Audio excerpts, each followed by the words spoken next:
Have you ever walked into your home and immediately felt tension in the air? Do you sometimes wonder why your family members argue over the smallest things? Why is it that despite everyone loving each other deep down, daily life feels more like a battlefield than a sanctuary? Welcome back to the channel. If you're tired of noise, stress, and emotional friction in your home, you've come to the right place. Today's episode is about the hidden energy behind household conflict and a surprisingly simple yet profound shift that could change everything. Many people think peace at home comes from routines, discipline, or financial stability.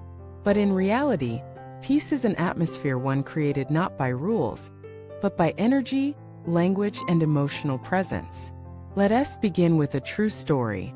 A man named Darren once described his home as walking on eggshells.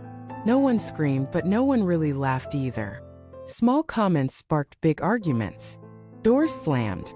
Apologies rarely came. Even silence carried a sharp edge. One evening, after yet another dinner filled with sighs and sarcasm, his young daughter asked, "Dad, why is our house so heavy? It's like the air here doesn't breathe." That question haunted him.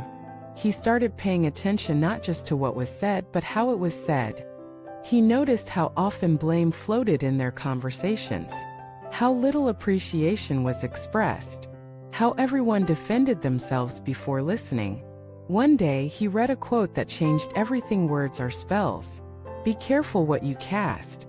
That night, Darren sat with his wife and daughter and said, "I'm sorry I've been speaking from pressure instead of love. Can we try something different?" And what followed wasn't a lecture. It wasn't a family meeting.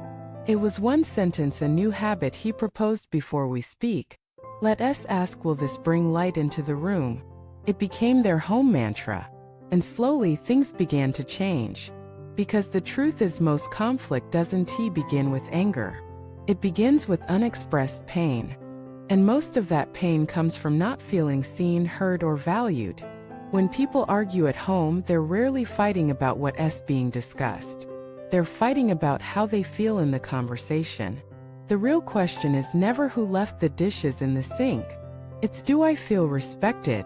It's never, why are you late again? It's, am I still a priority? Language carries emotion, and the same sentence can carry peace or poison, depending on the tone, the timing, and the intention. So what's this magical sentence that can transform a home?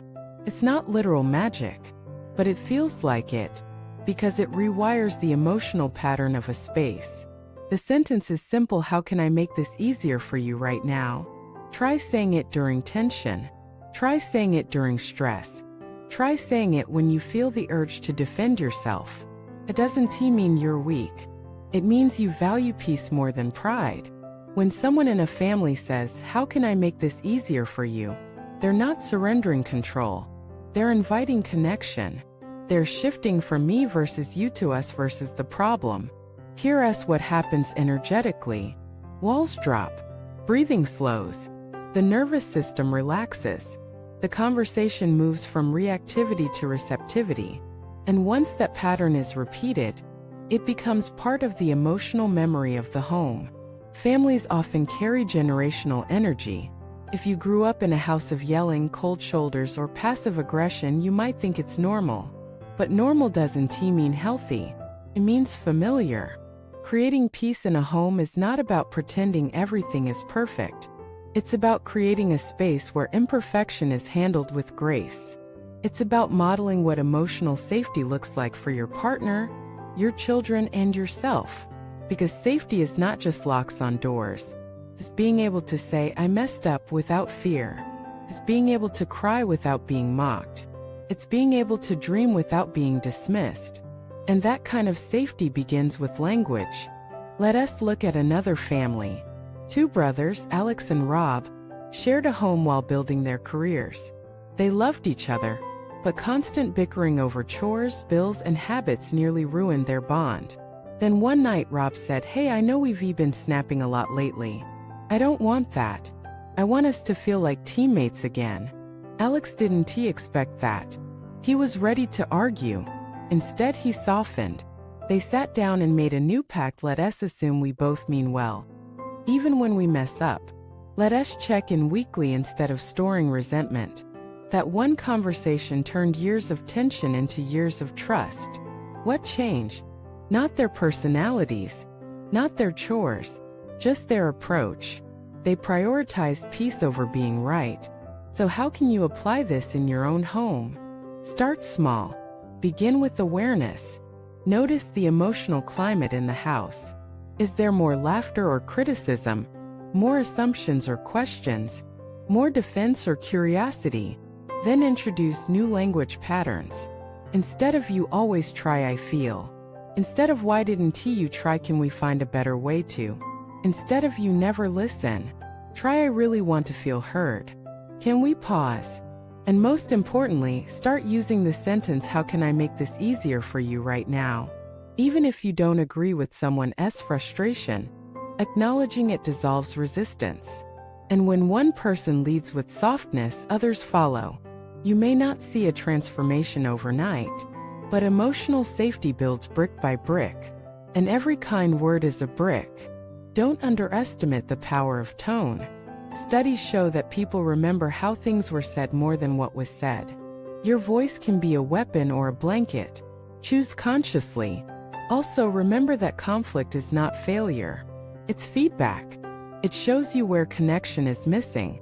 It's an invitation not to win but to listen, to adjust, to grow. Think of your home as a garden. Every word is a seed. What you plant, you grow. Are you planting blame or understanding? Criticism or curiosity?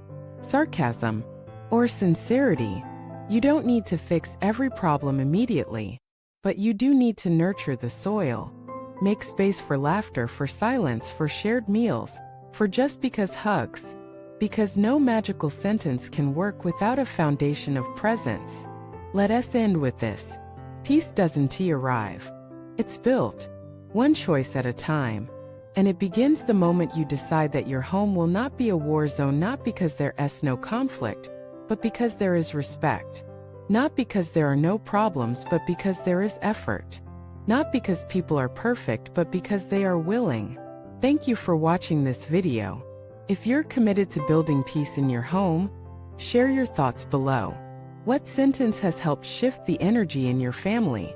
Subscribe, like, and send this to someone who wants more calm and connection in their life. Let us bring light into the room together.